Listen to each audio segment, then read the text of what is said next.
What's good, y'all? Welcome back to another exciting episode of No Cap Tomatoes, where we take the cap out of those Rotten Tomato scores and let you know whether this movie is worth your time or not. As always, I'm your host, Shabazz, joined by his very lovely fiance. It's your girl, Angie. Thanks for joining us.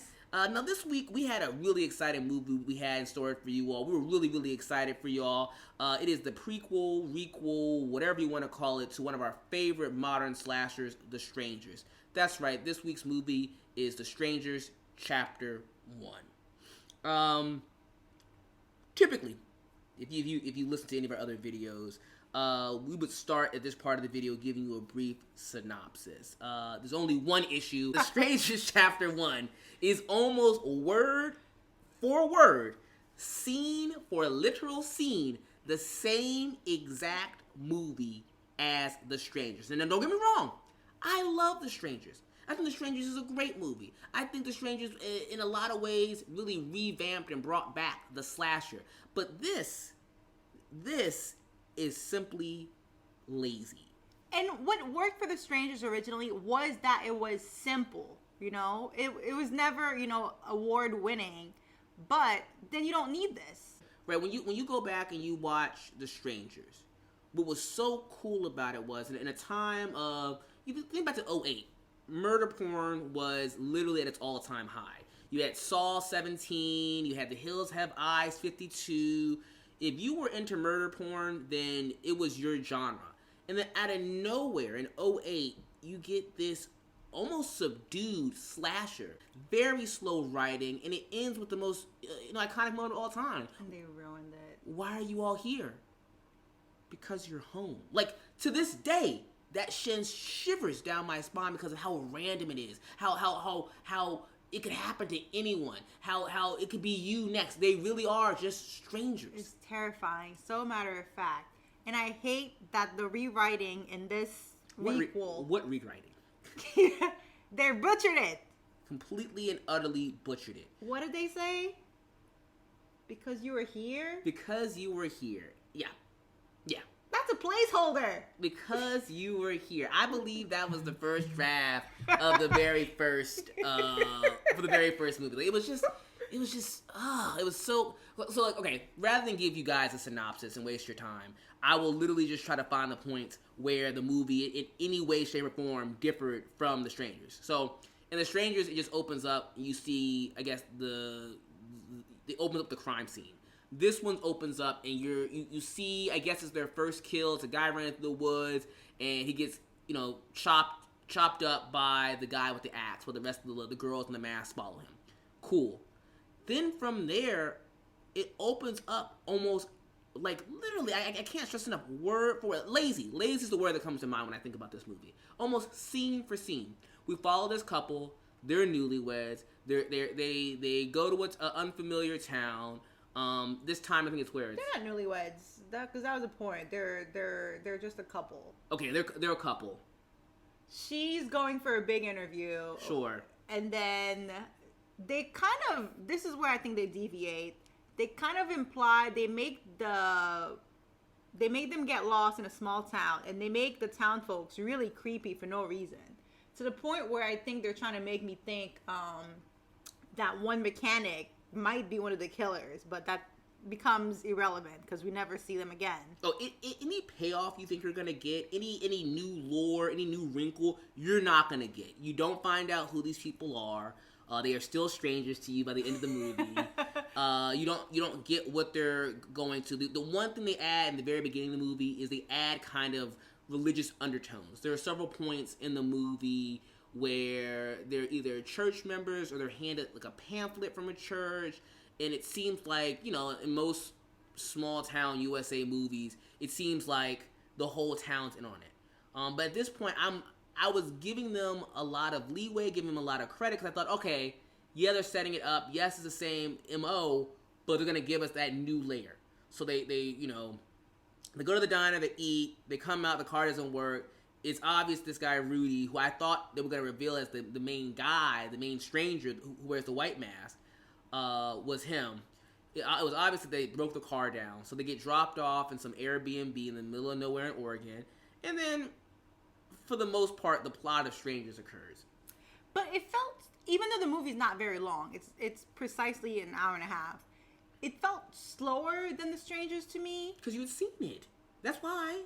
That's why I felt like it. I felt like there were several moments where I could have literally dozed off and woken up, and just because I've seen The Strangers 8 times, I know exactly where we were. I mean, to the point of, it's word for word. The knock on the door, was it, can Tamara come out? Can Tamara come out? I feel like that happened a little bit sooner, because she was chilling in the house for forever while he was gone, before they showed, like, her actually being scared because she noticed somebody was there. But speaking of things that they changed, the things they changed were really pointless, because one of the things I feel like they changed was her role. They made a big deal of her being an architect, and then she goes, her big reveal is, oh, well, this house is built on a whatever foundation, so that means there's a crawl space, and so they can use the crawl space to just barely get out the door. And that's honestly being generous, guys. Nothing's changed. It's the same setup. Is Tamara here? No, she's not here. Then the guy had to leave for some reason. I think in the original movie, he has to go get something from the car. Oh, they gave him asthma this time. Yeah, okay, he has asthma. Okay, that's a new wrinkle. So he has to go back and get his inhaler. And so the girl's left alone, just like she was left alone in the first movie. And as she's there, the people, the girl comes back and asks for Tamara, while you get the reveal of the guys. Literally, scene for scene. Remember in the original movie, he moves the phone. That's how you realize he's there. And this pissed me off, because I think in the first movie, if I'm not wrong, her phone was dead. Mm-hmm. In this one, her phone is working just fine. This lady does not call the police until like 30 minutes are left in the movie. I would have called the police the second time that lady came back and asked, is Tamara here? Because nobody knocks on my door like that. And knocks, like, mad aggressive, like, knock, knock, knock. Like no one knocks that way. She's freaking out. She's trying to, starting to think someone's in the house. Then she finally sees the person in the mask, and she freaks out. She runs away. Then they have the classic scene where the girl's hiding in the closet, and you hear someone rifling through the downstairs area. You think it's someone breaking in, except you don't think that, because you're over 5 years old and you've seen horror movies before. Hey, you may have even seen The Strangers before. You know it's her boyfriend looking for her, as most boyfriends looking for their girlfriends do, in complete silence without ever calling their name, so there can be a reveal that, oh, it wasn't the killer. So it's him. Obviously, it's him. While he's out, they also set up another trope where the refrigerator's out, so they call the repairman to try to help them. I knew as soon as she called the repairman, he's going to be the guy they accidentally kill. If you remember in the first movie, it's their friend. It's their friend he calls, because they broke up, right? Mm-hmm. And he's going to have to pick them up. Yep. Same thing. At one point in the movie, he gets a gun, just like the first movie, and the guy, the landlord, comes to fix it, and they shoot him, and it's an accident. Almost scene for freaking scene. Even all the way up to the conclusion, where the guy gets a gun to the back of the main girl's head. He's going to shoot her, but he's asking for his wife, and they stall him out, and the guy in the white mask comes and knocks the main guy out the gun. Scene for literal scene. It was the same, even up to the climax. Except when it gets to the climax, and they have a couple tied up, the part that everyone loves, the part that if you're going to keep one thing, just one thing, that rewards us for being fans of this series, it's the iconic line. Why are you doing this? Hit him, boo.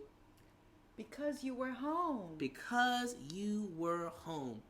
This is where they decide, of all places where they decided, hey, let's shake things up here a little bit. No, let's throw it all away. Let's just do something new. These Negroes go, because you were here. Boo. Boo. Boo. We hate it. The one thing you change is the one thing that's actually fun to see. The actual mystery of it. This movie was... And, let's not forget, they also try and mess it up by adding this random... What do you call those? Not cutaway scenes. That thing at the end. The strangers follow her. Oh my god. To the hospital. The girlfriend lives somehow. And they follow her in the hospital bed. You know, I just remember, boo? The girlfriend lives in the first movie, doesn't she? Because the cops find her, they wake her up. She lives in that movie. Yeah. So that's not even... The only new part is that she goes to the hospital bed, and for some reason, he's in the hospital bed, and the guy in the mask, yeah. It's just lazy. It's just lazy. It's not a movie that I would ever tell someone to go see in theaters. There was no reason to pay for it. I'm honestly surprised they got away with releasing it, because it's not like I didn't enjoy. And we're horror fans. We love horror. The Strangers is one. I cannot say enough good things. When I think about the 2010s and like iconic horror movies that came out during that time, I put The Strangers and Cabin in the Woods honestly in league of their own. They are both refreshing revivals of their genre, while at the same time being legit. I mean, I find The Strangers, for only having, you think about it, there's only 2 kills in The Strangers. Mm-hmm. It's one of the scariest, most disturbing movies, because it plays on this idea that could happen to anyone. There's so many things you could do. There's so many ways you could play with that notion. It could be in a different town, but not only do you give us known information about the people, not only do you not give us any new things to go off of or excitement for the sequel, you take the one line that makes the movie what it is because you're home, and you butcher it because you're here. Like, I don't know, man. I really don't know. Typically, we would go if this is Cap or not, but I'm gonna go on a limb. I think there's no way this is Cap, because there's no way this movie could get a better Rotten Tomatoes score than the original Strangers, which I think was a robbery in the first place. I'm just trying to look at like the box office. I think this movie, and this is the reason we get these movies over and over and over again, is because they are profitable. It had a budget of $8.5 million. Looks like on opening weekend alone, it's sitting at $12.6 million. So we're gonna get Strangers Chapter 2, which I guess will somehow be The Strangers one more again. What do you think, Angie? What are you giving this movie? What are you giving? What do you think what do you think a fair Rotten Tomato score is? 50. 50. Why? Derivative, uninspired. Warmed over. Warmed over is it felt microwaved over. It felt like something the executive director was like, we can't just put this back out, can we? Yeah, I mean, just heat it back up, throw it out there, they'll see it again. Remember that one movie from when you were in high school? Yeah, here it is again. 50, yeah. I think I gotta go. It wasn't horrible. It wasn't it wasn't poorly shot. It was just a redux. It was literally just a redux. And I think the original Strangers is sitting about an 80, so I'm gonna go 40. It's somewhere between 40 and 50%, because, like I said, it literally is the same. You could, if you want to save 15. I don't know where y'all are coming from, where y'all listening from, but if you want to save $15, do yourself a favor. Just go watch The Strangers. You'll enjoy it more, and it'll probably be cheaper. But I go 40%. It was just warmed over. I almost feel silly even talking about it. Like it was just lazy, just lazy. So let's look it up. Let's see what the score, the Rotten Tomatoes score actually was. Let's pull it up. Rotten Tomatoes for The Strangers Chapter 1. Let's see what we got. And if you want to pause right now and see if you can guess it without looking, feel free to do so. Just pulling it up in a hot second. Ooh! Ooh! I was way too generous. Way too generous. We're sitting at, looks like a 15%, if I'm not mistaken. Yes, a 15%. That is wow. That's valid. That's valid. Let's see what they say. They said throw it in the garbage. Spoiler alert. Rotten Tomatoes said, actually, we're gonna flip the script. Negro, you're Cap. So apparently we're the Cap ones on this one, because it says critical consensus: lacking the chilling suspense of the original The Strangers and improving to be just unpleasant. This Chapter 1 closes the book on itself. Yeah, I mean, nothing to add. Wow, plot twist of plot twist. We were too generous, too much of fanboys for The Strangers. 15%, we were very, very far off. And honestly, they're right. They're right. It was an awful, awful movie. Maybe we're just too generous. I tried to uncap this tomato, but how do you uncap crap? I guess it's not possible. But what did you guys think? We're being too harsh. We're being too critical. Let us know in the comment section below. Till next time, I'm your boy Shabazz. That's Angie. And we are No Cap Tomatoes. Peace.